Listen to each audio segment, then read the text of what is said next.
Subscribe to my channel and click the bell icon to stay updated on all upcoming videos. Cool. And let's move on to Qigong. So you do teach Qigong, right? And how does that fit into this whole stress management and brain health part of it? So if you could explain a little bit on that. Yeah, Qigong is for a lot of things. It's essentially for self-healing across the board. It's not relevant only to stress or brain health, but I mean, given that that's kind of what I do, I can kind of relate it up. Yeah. So many people don't know what Qigong is.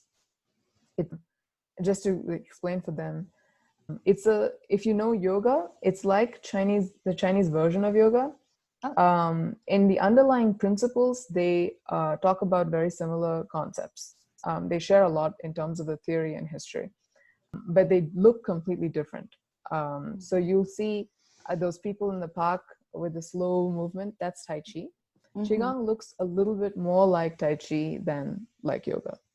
So that's just to give you something to relate it to.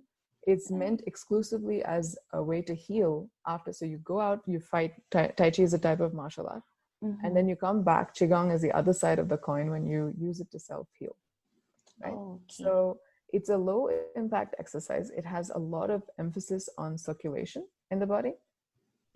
And it opens the joints out. And because you use your mind, you use your attention, you imagine certain like colors or movement and sensations, and then you're actually combining that with complex coordination. So for example, when I was doing my master's, one of the projects that I was working on is imagined music, playing an instrument versus actually playing an instrument. Okay. And in an MRI scanner, they don't look that different.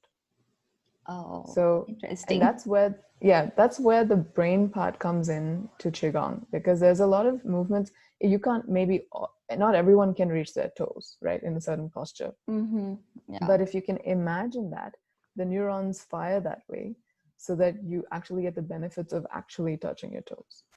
So, and at some point you will reach there, right? Yeah. So it's, there's a lot in terms of the coordination. There are quite a few, like if I were to be able to show you like these type of movements, which involve quite a lot of impulse control and coordinating right with the left side of the body, upper half to lower half of the body. So all of this is related to brain health and keeping the brain stimulated. And stress, well, I think it's like if you go for a Qigong class and you come out, if you usually feel like you just had a very, very good massage. Oh, wow. So that's very refreshing to just hear. I'm like, okay, I guess everyone should really try to like experience. I mean, to get the whole experience out of it, you need to try it out, or else you can't really. Yeah, and because there's a lot of emphasis on breath, slow and deliberate breathing, and that kind of calms the heart rate and that lowers the stress reaction. So, I mean, and because you're opening out muscle groups and joints that you normally don't work on, and it tries to reverse some of the bad habits we have with posture. And with all of this, it ends up making the body feel more like just, rather than like that. So, and the benefits of Qigong are they reach even outside of the practice. So you end up noticing that you're much more tuned in to like what you're wearing, your hair, if it's pulling on your forehead, like what you're eating, is it enough? Is it good quality food? You become much more mindful of your body, of your life, of your health. And you start to like listen to your body when it says, I really need to sleep right now. You don't just say, no, but I need to get this done, right? Yeah. You say, okay, like my body wants sleep. I'm just going to listen and go to sleep, right? Or I'm going to stop eating because it said enough, stop, instead of finishing. I think, even like in our traditional yoga, that's what it is, right? Like being more aware of yourself. End of the day, that's when everything changes. Yeah, in fact, I'd say yoga and Qigong are on a continuum. And if you do Qigong, I mean, once I started doing Qigong and learning more, it really made me able to unlock more from my yoga practice. So I was able to understand what these different postures and breathing are doing in my body. And I could even feel into, like, there's a meridian system, right? Which is the same actually across Indian and Chinese. So your certain asanas stretch certain meridians, and you feel that when you have a blockage in that meridian, yoga is, so actually the more advanced you get in Qigong, the more it looks like yoga. It gets quite tough in terms of the weight bearing exercises and how much core strength you need.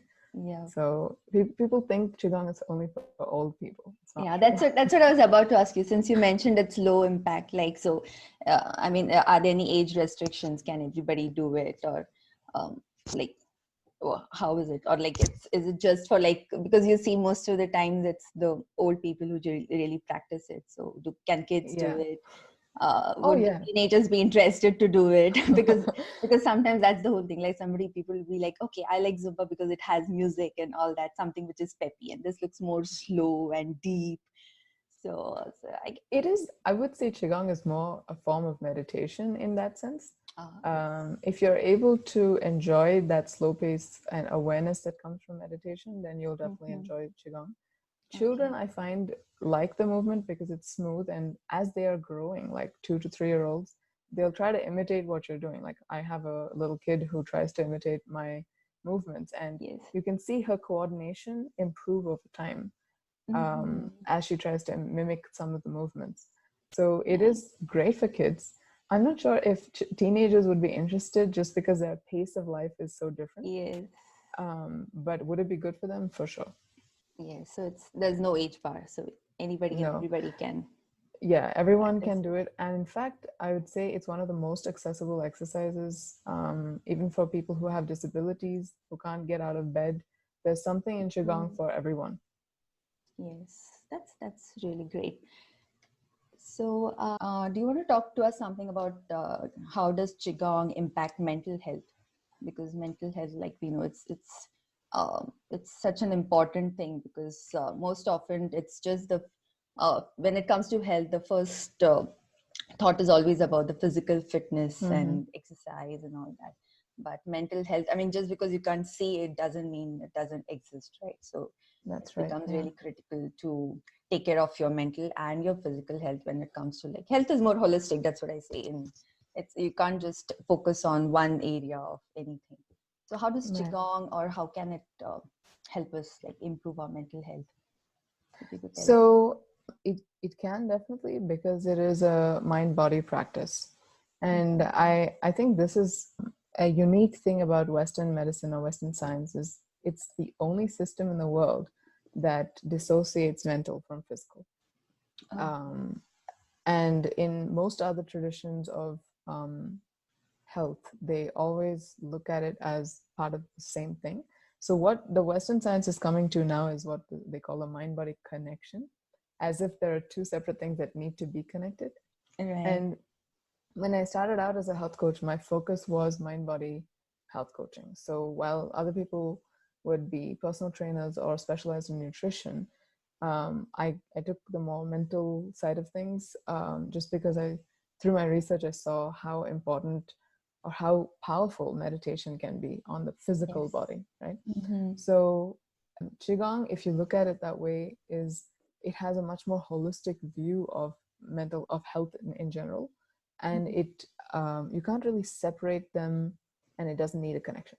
There's no connection involved. It's all there in the same system, right? So what they have is, it's not just Qigong, it's the entire system of traditional Chinese medicine, and also in Indian it's very similar, is that they have certain emotional spectrums that are associated with different organ systems. So when they say, and this is where there's a problem where we're not able to directly translate the terms. So when they say the heart has heat, or the liver has empty heat or something, it's not actually go look in the heart or the liver. It's the system is much more it regulates various different aspects of your mind as well as your body. Okay. And they just call it the heart system.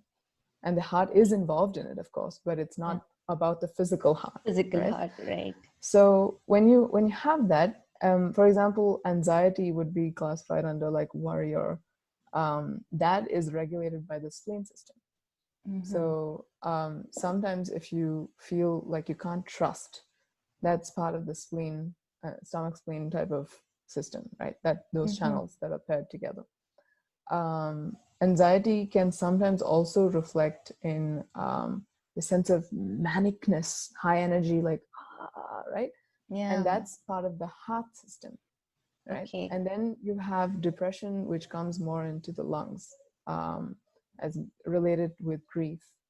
And the way you breathe changes when you're depressed versus when you're feeling fine. So there's this emphasis on exhalation, like, and like, yeah, they are inhaling and exhaling, but the emphasis and the amount of time they spend with and it's not just a peaceful exhale of a long type relaxed exhale, it's a defeated exhale, right? Okay. So there's a breathing pattern associated with each of these emotions. And what Qigong does is it works so much with the breath that it definitely, you come out of it feeling quite different to when you went in. So, and consistent practice, if you know, like if you go to an acupuncturist and they tell you you have issues with these specific meridians, and in your Qigong practice, you're supposed to, actually, it's not like you target only that meridian system. You're supposed to look for balance throughout the body and or the whole system. And when you have that balance, these things just work themselves out. You find blockages, you open them all out. Because when you unpeel one layer, there's one more layer. Often emotions aren't so straightforward. It's not just, you know, oh, I'm angry all the time. It's not just anger. You're angry because you peel that away because you're sad about something, right? And you don't want to be sad, right? You don't want to be sad because it looks like a weak or vulnerable emotion. So you end up being angry instead, right? Sometimes anger is a coat or shielding emotion for fear. You don't want to admit that you're scared of something, and then you just react as if you're protecting something through anger. So there's a way that they're related, and I'd say there's a lot of literature within Chinese medicine that talks about this, and they have a very I'd say we could learn a lot from their view of the world and mental health, especially. Right. That's really good to know. So what I hear is it would be really helpful even for like depression or anxiety kind of things, right? So you could like practice Qigong along with if you're on medications, but still you could have this running in parallel, so you could kind of get the benefit out of it and bring about a good change for yourself. So that's really interesting.